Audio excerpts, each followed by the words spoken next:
आपण पंचायत समिती कार्यालय सिल्लोड येथे महिला आर्थिक विकास महामंडळ अंतर्गत लिंग समभाव प्रशिक्षण क्षेत्र प्रशिक्षण कार्यक्रम आयोजित केला होता। त्या संदर्भामध्ये माननीय दामिनी पथकाच्या प्रमुख माननीय आरतीताई जाधव मॅडम या आल्या होत्या। त्यांनी मार्गदर्शन केलं आहे। तर आपण थोडक्यात त्यांच्याकडून जाणून घ्या नेमकं महिला समभाव कशा प्रकारे आपण केला पाहिजे। नमस्कार मॅडम। नमस्कार, आम्ही आरती जाधव छत्रपती संभाजीनगर जिल्ह्यात दामिनी पथकाची कार्यरत आहे।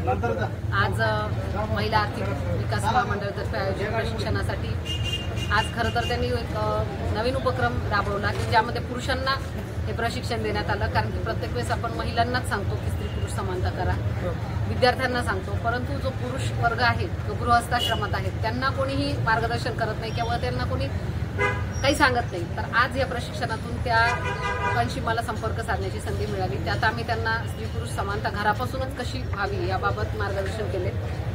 तसेच पोलीस ठाणे पोलीस हे फक्त तुमच्यासाठीच आहेत, तुमच्या सुरक्षिततेसाठी आहेत। तर पोलिसांचे जे हेल्पलाईन नंबर्स आणि इतर आम्ही काय सुविधा त्यांना देऊ शकतो, काय आम्ही त्यांना मदत करू शकतो याविषयी त्यांना आज मार्गदर्शन देण्यात आलं।